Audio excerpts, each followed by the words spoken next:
이제 우리 다 같이 주악에 맞춰 묵도하심으로 주일날 3부 예배를 시작하겠습니다.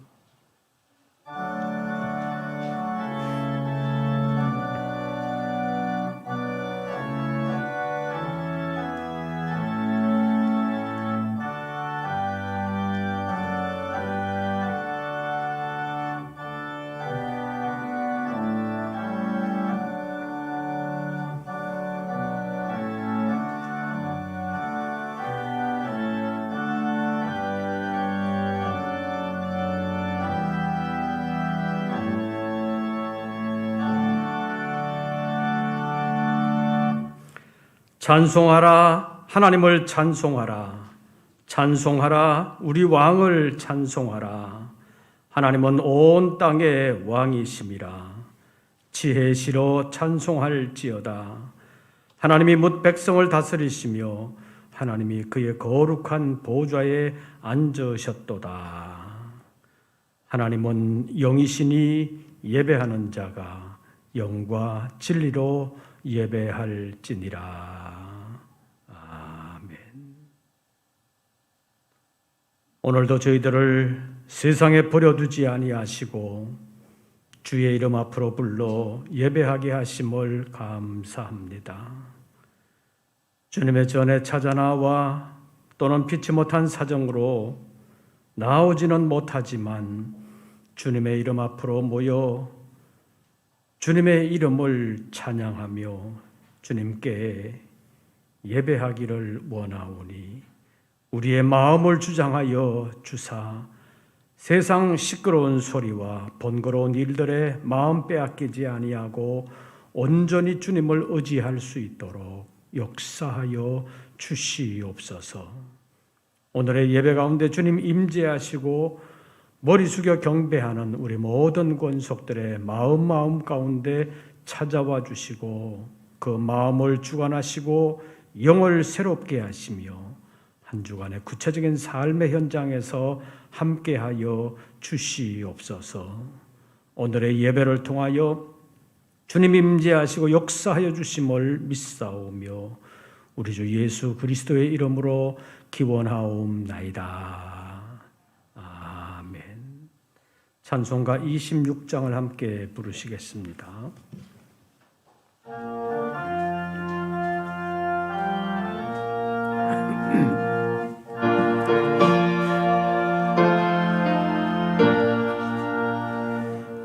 구세주를 아는 이들 찬송하고 찬송하세. 마음과 뜻과 힘 다하여 경배드리세.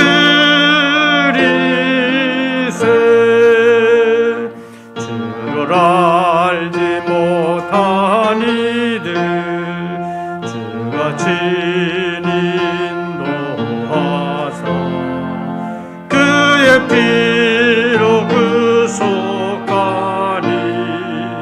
찬송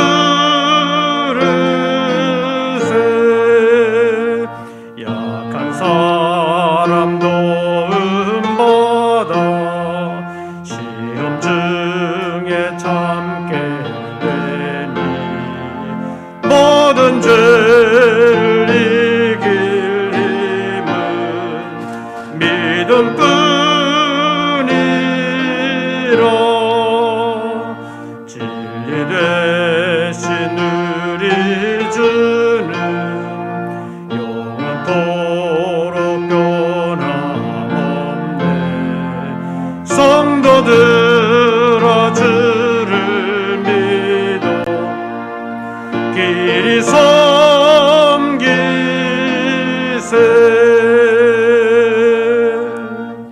기도드리겠습니다. 세상에 전쟁의 시끄러운 소리들이 들리고 있습니다. 코로나로 인한 많은 사람들의 아우성 소리가 들리고 있습니다. 그러나 주의 날인 줄로 알고 주님의 이름 앞에 머리를 숙이는 우리 모든 권속들을 하나님께서 일일이 기억하시고 붙들어 주시옵소서. 이 시간 세상 시끄러운 소리에 귀를 기울이지 아니하고 번거로운 일들에 마음 빼앗기지 아니하고 온전히 주님을 예배할 수 있도록 우리의 마음을 지켜 주시옵소서.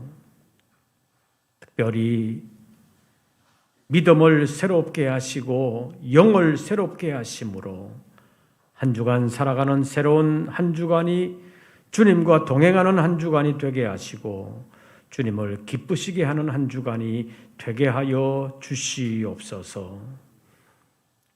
세상은 시끄럽고 복잡하며 혼란스러우지만 그러나 우리의 믿음이 흔들리지 아니하고 굳건하게 서서 만물을 다스리시는 하나님과 동행할 수 있게 하시고 하나님의 이름의 영광을 위하여 쓰임받을 수 있는 우리 모든 권속들 되게 하여 주시옵소서.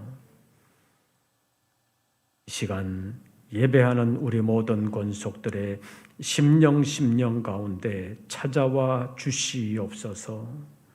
역사하여 주시어서 주님과 영적 교통이 이루어지게 하시고 우리가 알지 못하는 순간에도 주님의 생명의 영이 우리의 영을 치료하시고 다시 새롭게 해주시어서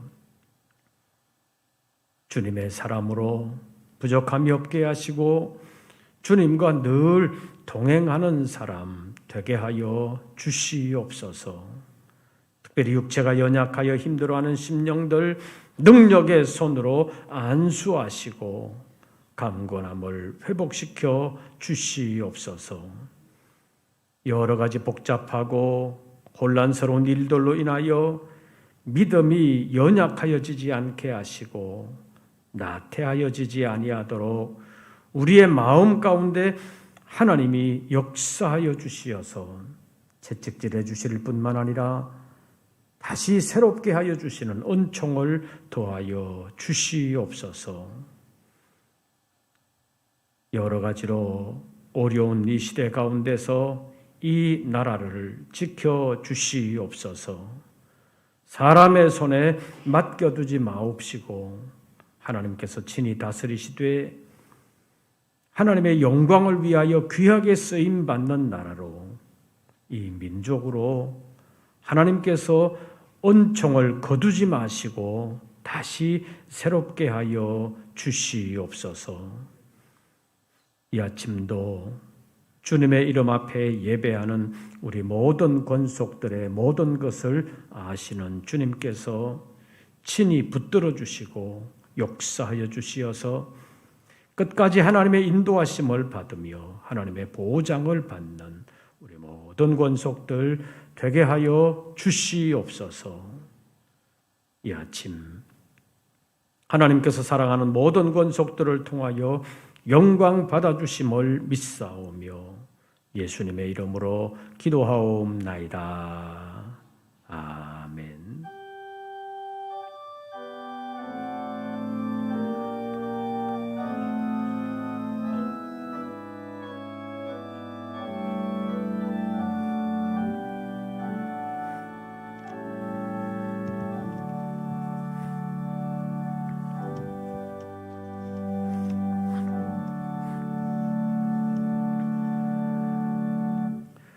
오늘 우리에게 주시는 하나님의 말씀을 찾습니다. 구약성경 다니엘서 제4장입니다. 구약성경 다니엘서 제4장, 제가 가진 성경으로는 구약성경 1238쪽,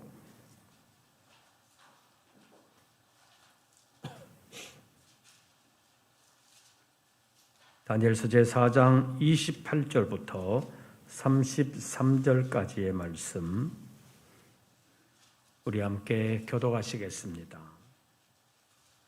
먼저 28절 말씀을 제가 먼저 봉독하겠습니다. 이 모든 일이 다 나 느부갓네살 왕에게 임하였느니라.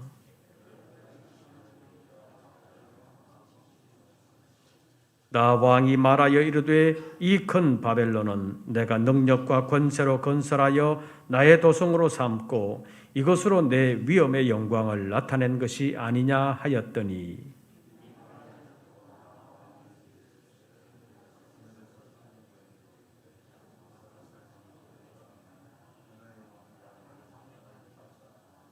내가 사람에게서 쫓겨나서 들짐승과 함께 살면서 소처럼 풀을 먹을 것이요 이와 같이 7대를 지내서 지극히 높으신 이가 사람의 나라를 다스리시며 자기의 뜻대로 그것을 누구에게든지 주시는 줄을 알기까지 이르리라 하더라.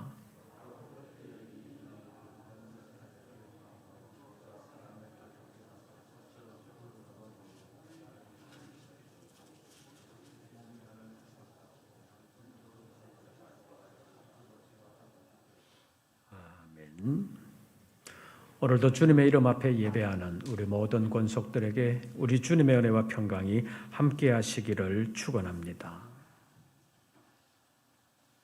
우리 시대의 최고의 지성이라고 불러도 누구 하나 이 일을 달지 아니하는 초대 문화부 장관을 역임한 이어령 교수님이 어제 돌아가셨습니다. 2017년 췌장암이 발견되면서 2차례 수술은 받았지만 항암 치료는 하지 않겠다고 그냥 내게 주어진 시간만큼 살겠다고 선언하시고 투병하시면서도 여러 권의 책을 저술하셨다고 알려지고 있습니다. 특히 그는 2007년에 공식적으로 세례를 받고 기독교인이 된 이후에 가장 고통스러운 순간에 하나님의 은총을 경험했다고 말할 정도로 비범한 삶을 사셨습니다. 암에 걸린 딸을 먼저 보내면서 아버지로서의 그는 마음이 굉장히 아팠을 것인데 그럼에도 불구하고 딸의 죽음을 통해서 발견한 것은 죽음이 허무와 끝이 아니라는 것이었습니다. 다시 말하면 딸이 죽음이라는 것은 허무와 끝이 아니라는 것을 자신에게 보여주었다는 것입니다. 그리고 딸의 떠나감은 하늘의 신부로 가는 것이었다고 말하고 있습니다. 또 사람들이 그동안 남의 일처럼 생각했던 죽음이라는 문제가 코로나19를 거치면서 내 문제가 될 수 있겠구나라는 것으로 생각하게 되는 계기가 되었다고 말하기도 했습니다. 사람은 누구나 죽게 되어 있는 존재이기 때문에 죽음에 대하여 전혀 무관심할 수는 없지만 그래도 세상 어디에서도 죽음의 문제를 밝히 깨닫게 하는 데가 없는데 오직 종교만이 죽음의 문제를 다루고 있다고 말하고 있습니다. 이런 것이 죽음에 대한 자신의 신앙적인 견해를 밝히는 것이라고도 볼 수 있습니다. 그래서 지성을 넘어서 영성으로 건너간 이어령 교수의 죽음을 많은 사람들이 애도하고 있습니다. 그런데 또 한편 보면 이러한 지성과는 완전히 동떨어진 것 같은 대통령 후보들의 선거 유세 모습이 사람들의 마음을 씁쓸하게 만들고 있는 것도 우리 사회에 부정할 수 없는 한 모습이라고 말할 수 있습니다. 이러한 일들이 일부 사람들에게는 나름의 소망을 준 것 같습니다. 이번에 출마하게 된 대통령 후보들의 면면을 보면서 어떤 사람들은 나름의 용기를 얻고 저런 사람들이 대통령 후보가 된다면 나도 대통령 후보에 나갈 수 있겠구나 그런 생각을 한 사람들이 꽤나 있었던 것 같습니다. 얼마 전까지만 해도 시흥대교를 건너서 서부간선도로로 진입하는 그 초입에 건물 벽에다가 커다란 현수막을 걸어놨었는데 그 내용을 보면 범죄자 아무개, 배신자 아무개가 대통령 후보가 되는 이 나라를 확 바꾸겠습니다. 그러면서 대통령 예비 후보 김아무개 이렇게 크게 써져 있는 현수막이 있었습니다. 그것을 보면서 올해는 금천구에서도 대통령 후보가 나올란가 그런 생각을 잠시 하기도 했습니다. 이제 대통령 선거가 정말 얼마 남지 않았습니다. 그런데 여러 기관에서 여론조사한 것을 보면 대단한 박빙이라고 알려지고 있습니다. 그만큼 사람들의 마음이 왔다 갔다 한다는 것입니다. 투표권은 국민들에게 있습니다. 그러니까 국민들의 투표에 의해서 대통령이 선출되는 것입니다. 옛날에 왕정제도 하에서는 역성혁명이라고 불리는 역모, 반역, 오늘날로 말하면 쿠데타라는 것이 일어나기 전까지는 왕의 자리는 왕의 자손들에게 물려지게 되었습니다. 우리나라도 삼국시대, 통일신라시대, 고려시대, 조선시대 그리고 구한 말에까지 거의 2000여 년 동안 왕의 자리는 그렇게 물려져 왔습니다. 그러다가 신문물, 신사상인 서구 문화가 들어오게 되면서부터 오늘날 민주주의라고 불리는 정치 형태가 새롭게 들어서게 된 것입니다. 이때 외국, 특히 미국을 통해서 들어온 사상의 밑바탕에는 기독교 사상이 자리 잡고 있었습니다. 다시 말하면 근대 개화기 그 개혁자들의 사상 속에 가장 많은 영향을 미친 것이 기독교 사상이었다고 말할 수 있습니다. 그래서 왕정을 폐하고 건대적인 민주주의 국가가 들어서게 된 것입니다. 3.1운동에도 그 여러 가지 사상 가운데 기독교 사상이 많이 들어가 있습니다. 그리고 이때 가장 많이 세워진 학교가 기독교 이념을 기반으로 하는 기독교 학교였습니다. 그래서 그동안 사학법 개정으로 가장 많이 피해를 입은 학교들이 기독교 학교들입니다. 학제가 바뀌면서 안 믿는 학생들이 기독교 학교에 들어가게 되었고 그렇게 되면서 이제는 기독교 이념으로 세워진 학교지만 학교에서 학생들에게 예배를 강제하지 말아라.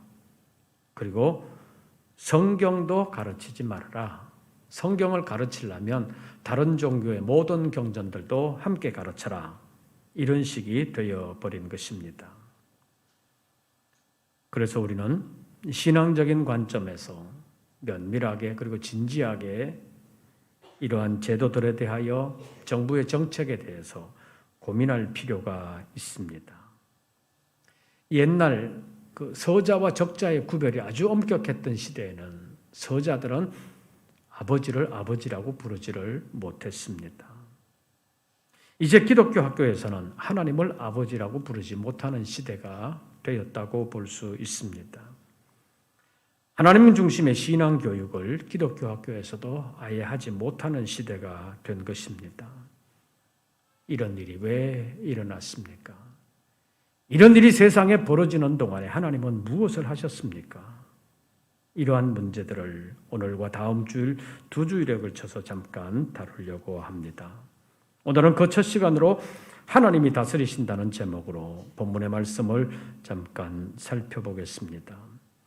첫째로 본문의 주인공은 바벨론의 느부갓네살 왕입니다. 이 사람은 바벨론 왕국의 중흥을 이끈 사람이라고 볼 수 있습니다. 세계사적으로 보면 신바빌로니아 제국을 다시 새롭게 한 사람입니다. 이 사람은 주변의 여러 나라들을 전쟁으로 쳐서 복속시킨 아주 강력한 군주였습니다. 지금 우크라이나 사태 때문에 다시 미소 냉전 시대를 넘어서 미국과 러시아의 전쟁의 시대가 오는 것 아닌가 하는 우려를 낳고 있습니다.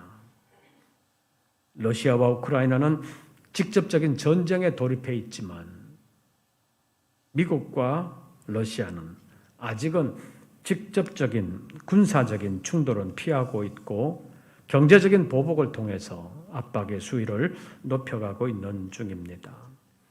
그런데 본문의 느부갓네살 왕은 주변의 여러 나라들을 무력으로 침공을 해서 자기 휘하에 복속시켰습니다.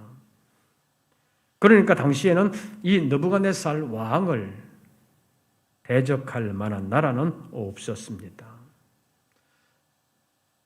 느부갓네살 왕을 몰아내고 자기가 그 자리를 차지할 만한 왕도 없었습니다. 그만큼 강력한 힘을 가진 사람이 바벨론 제국의 느부갓네살 왕입니다. 그가 본문 30절에서 하는 말을 보십시오. 본문 30절 말씀 우리 다 같이 읽습니다.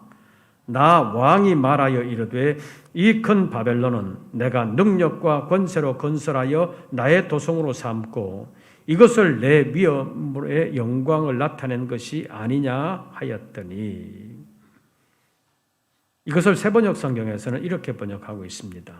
내가 세운 이 도성, 이 거대한 바빌론을 보아라. 나의 권세와 능력과 나의 영화와 위엄이 그대로 나타나 있지 않느냐, 이렇게 번역하고 있습니다. 그러니까 느부갓네살 왕의 입장에서 보면 이 모든 것은 내가 다 이루었다. 그러니까 나의 권세와 나의 능력, 나의 영화와 나의 위엄이 여기에 그대로 있지 않냐, 이렇게 자랑하고 있는 것입니다.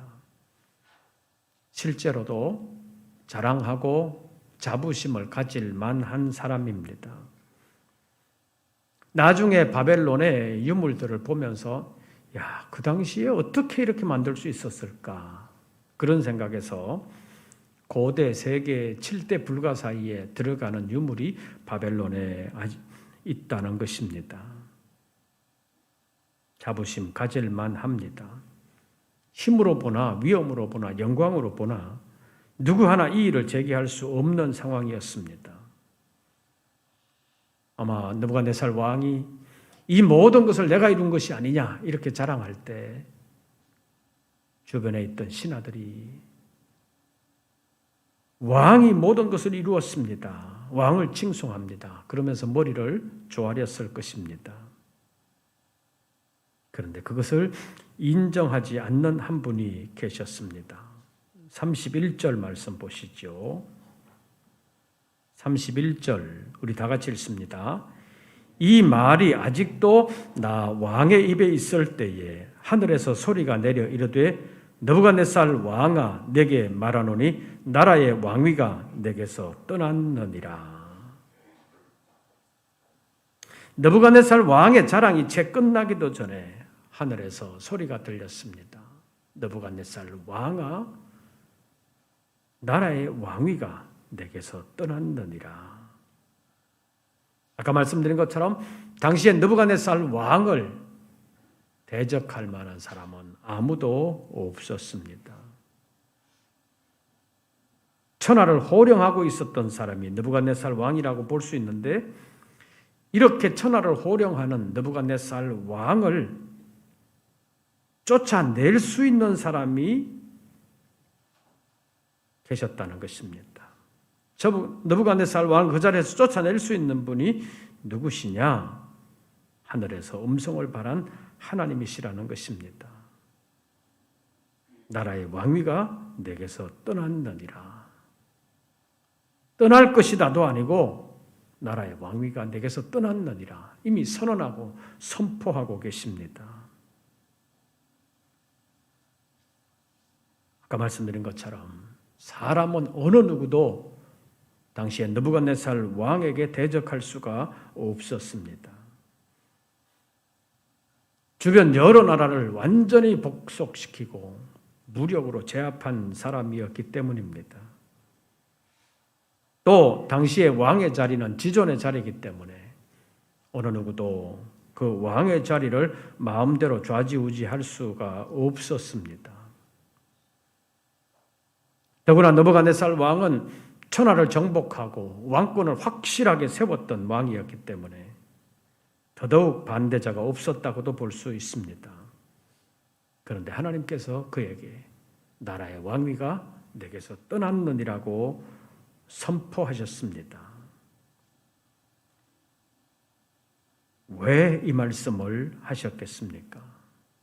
이 말씀은 바벨론 나라를 다스리는 것이 느부갓네살 왕인 것처럼 보이지만 느부갓네살 왕을 다스리는 분은 하나님이시라는 사실을 분명하게 보여주신 것입니다. 32절 말씀 보시죠. 내가 사람에게서 쫓겨나서 들짐승과 함께 살면서 소처럼 풀을 먹을 것이요 이와 같이 7대를 지내서 지극히 높으시니가 무엇을 다스리시며 사람의 나라를 다스리시며 자기의 뜻대로 그것을 누구에든지 뭐하는 줄을 주시는 줄을 알기까지 이르리라 하더라. 이 말씀은 다니엘서 4장 17절에도 25절에도 그리고 본문 32절에도 그리고 5장 21절에도 나오는 말씀입니다. 아까 말씀드린 것처럼 다니엘 왕이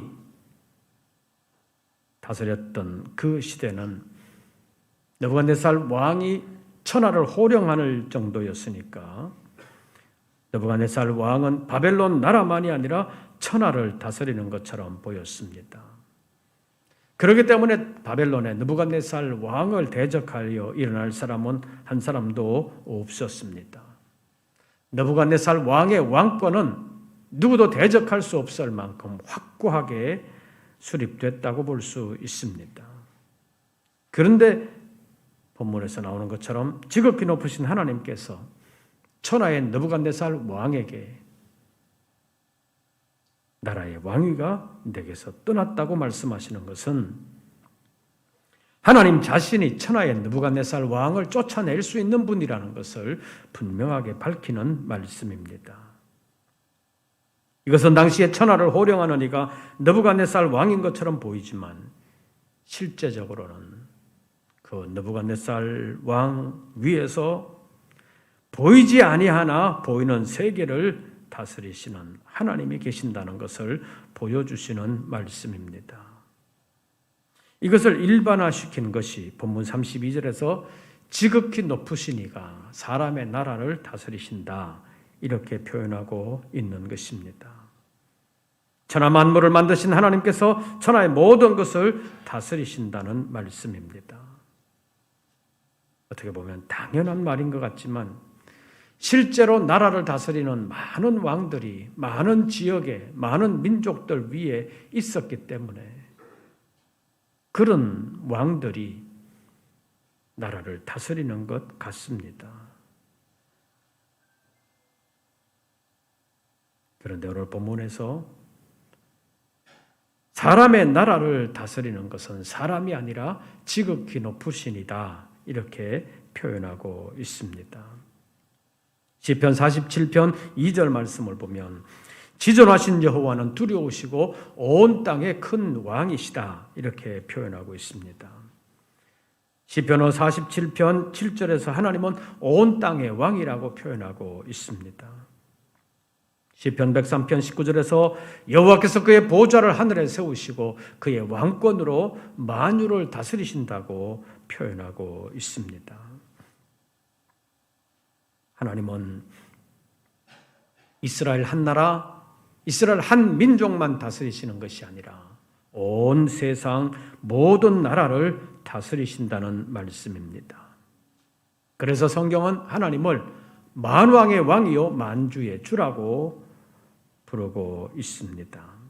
디모데전서 6장 15절과 16절 말씀을 보면 기약이 이르면 하나님이 그의 나타나심을 보이시리니 하나님은 복되시고 유일하신 주권자이시며 만왕의 왕이시며 만주의 주이시라고 말씀하시면서 오직 그에게만 죽지 아니함이 있고 가까이 하지 못할 빛에 거하시고 어떤 사람도 보지 못하였고 볼 수도 없느니라고 말하면서 그에게 존귀와 영원한 영광을 돌리라고 말씀하고 있습니다. 하나님은 만왕의 왕이실 뿐만 아니라 만주의 주이신데 그는 죽지 아니하시는 영원하신 분임을 말씀하고 있습니다.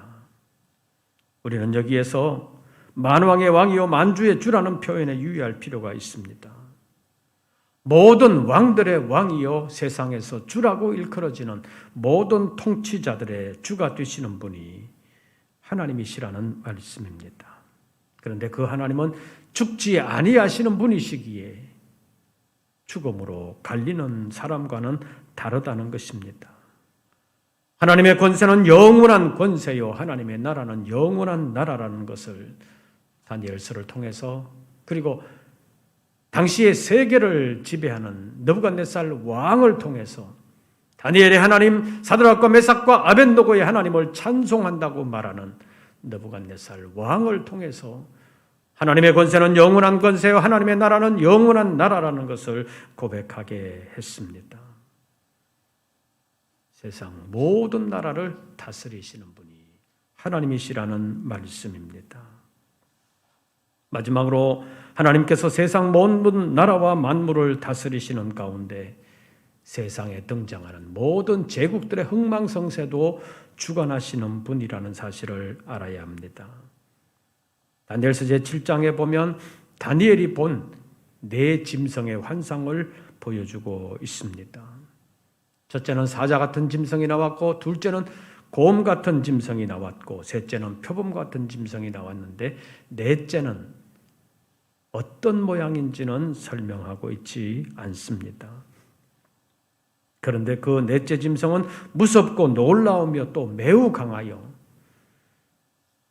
또 쇠로 된 철이가 있어서 먹고 부서뜨리고 나머지를 발로 밟았다는 말로 표현하고 있으면서 이 넷째 짐승이 앞에 나왔던 세 짐승보다도 훨씬 더 강한 짐승임을 보여주고 있습니다. 그런데 이 짐승들은 바다에서 올라왔다고 기록하고 있는데 그냥 아무 때나 올라온 것이 아니라 하늘에 내 바람이 불 때 올라왔다는 것입니다.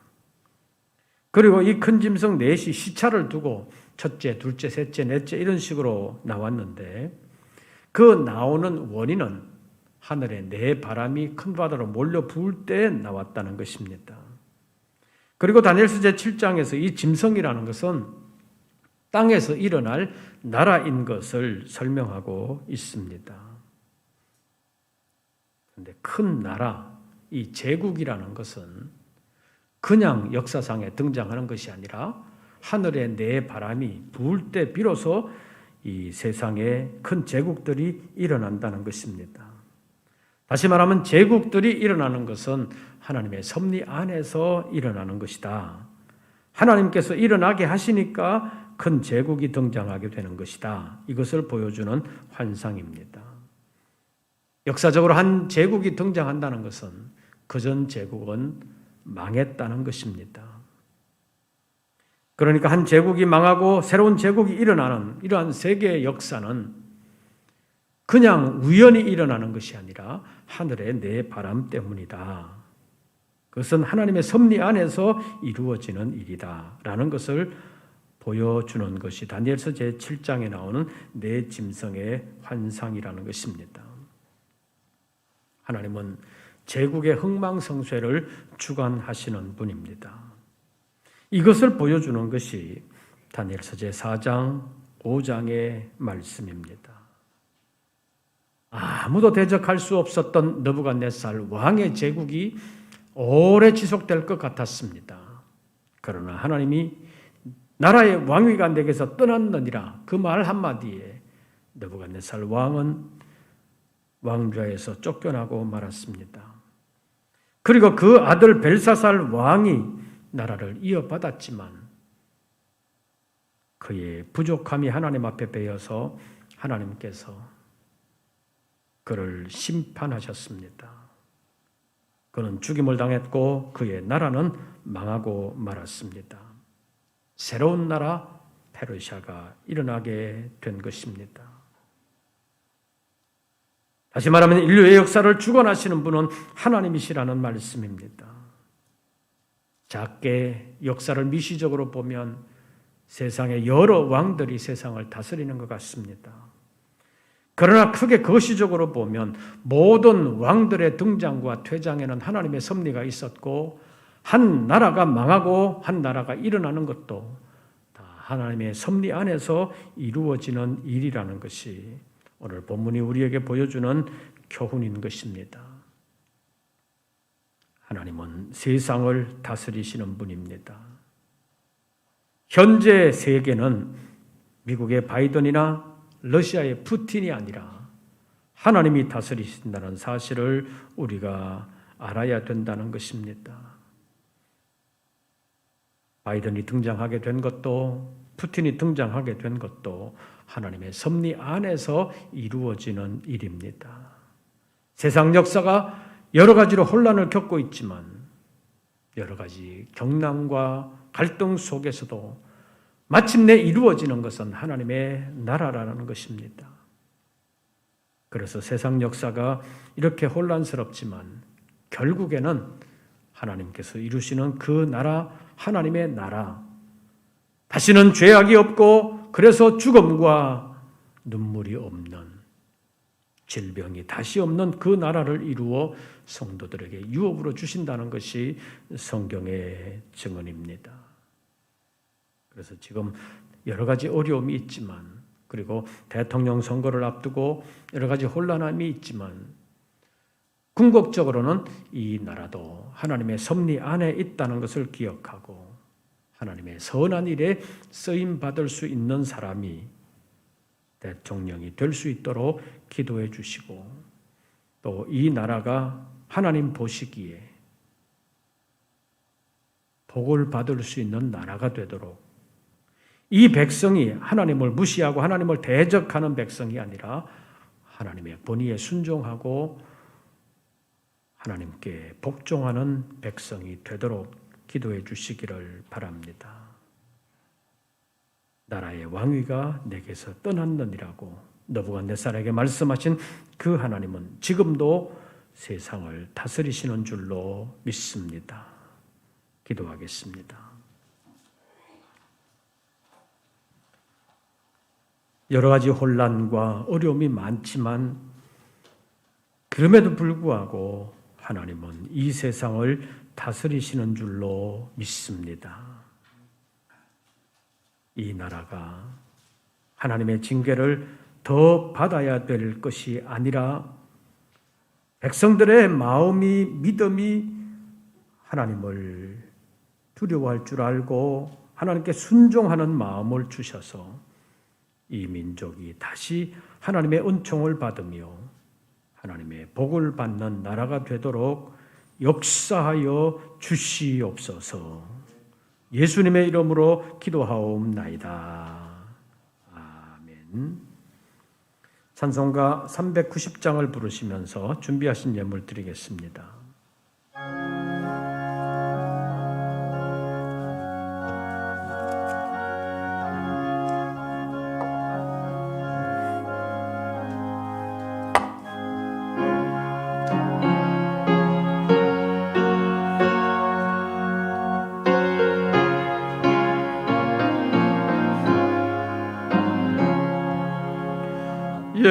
예수가 거느리시니 즐겁고 평안하구나. 주야에 자고 깨는 것 예수가 거느리시네. 주 나라 항상 돌보시고 날 친히 거느리시네.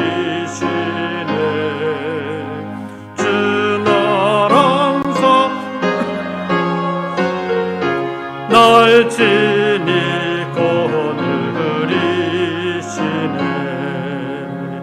때때로 외로움 당하면 때때로 기쁨 누리네. 풍파 중에 지키시고 평안히 인도하시네. 주 나라 항상 돌보시고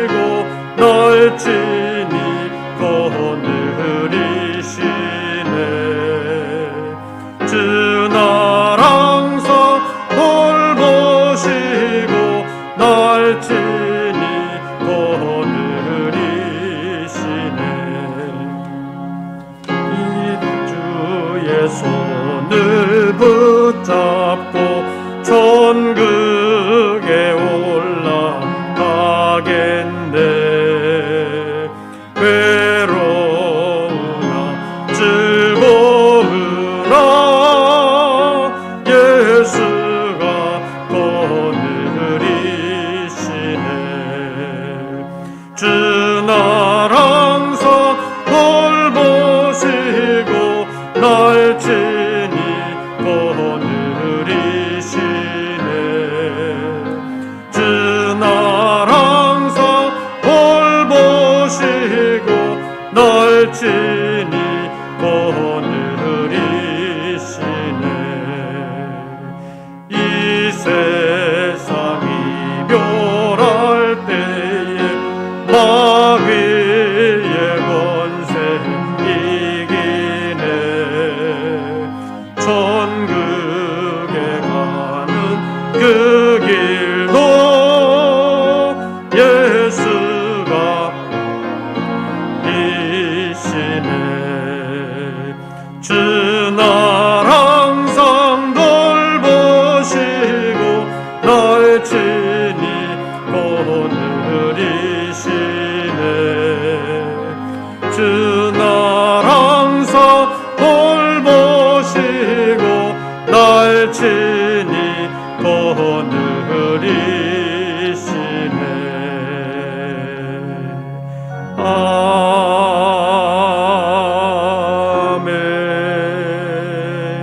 아멘. 기도드리겠습니다. 오늘도 저희들을 예배 자리로 불러주심을 감사합니다. 빈손으로 나오지 아니하고 정성으로 주님 앞에 예물을 올렸습니다. 전쟁의 소문과 질병의 회오리바람 속에서도 일할 터전을 주실 뿐만 아니라 일의 열매를 허락해 주신 것은 주님의 은혜인 줄로 알고 감사함으로 주님께 예물을 올리며 삶의 전폭을 맡깁니다. 세계적인 경제 불황 속에서도 사랑하는 우리 모든 성도들을 지켜주시옵소서. 이 고비를 잘 이겨내게 하시고 이 고비를 통하여 더욱더 주님께 가까이 나아가며 주님을 의지할 수 있는 기회가 되게 하여 주시옵소서. 수고하는 모든 것을 주님께서 일일이 기억하시고 헛수고되지 않게 하시며 수고 때마다 보람이 있을 뿐만 아니라 하늘의 상급을 쌓아갈 수 있는 기회가 되게 하여 주시옵소서.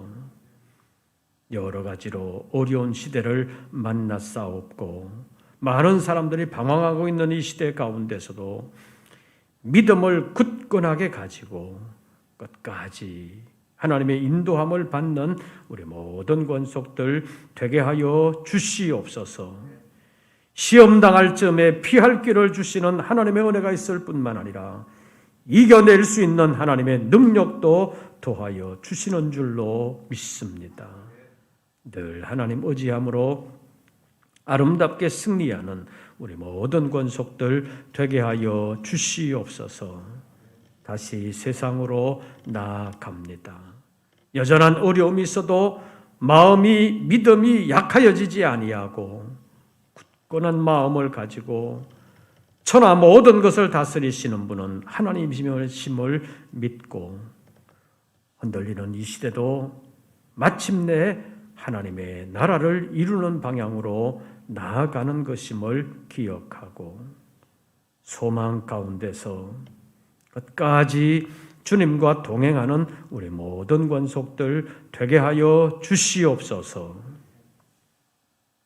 이제는 우리 구주 예수 그리스도의 은혜와 아버지 하나님의 크신 사랑과 성령님의 교통하심이 혼란한 이 전국 가운데서도 믿음을 굳건하게 지키며 믿음으로 하나님과 함께하기를 원하는 우리 모든 권속들 위에 이제부터 영원토록 함께하시기를 축원하옵나이다.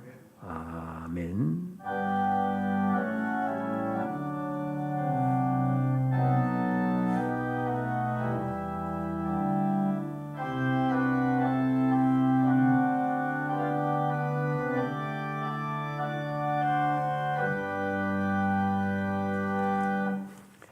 광고 말씀을 드리겠습니다. 이번 주 수요일부터 사순절이 시작됩니다. 부활절까지 사순절을 보내면서 사순절 경건 생활에 유익을 드리기 위해서 말씀 필사 및 기도 달력을 준비했습니다. 그래서 주보 안에 들어 있었을 텐데 혹시 받지 못하신 분들은 받아가셔서 매일 달력 안에 있는 구절을 필사하고 또 말씀을 묵상하면서 기도하고 매일 거기에 달력에 그 카드에 매일매일 표시를 해주시고 빠짐없이 참여하신 분들은 목행정실로 나중에 사순절 끝난 후에 제출하시고 기념품을 받아가시기를 바랍니다. 그리고 3부 예배 후에 봄노회 준비를 위한 당회에 잠깐 모이겠습니다. 1층 갈릴리홀에서 모이겠습니다. 새로운 한 주간 주 안에서 평안하시고 승리하시기를 빕니다. 이것으로서 3부 예배를 모두 마치겠습니다.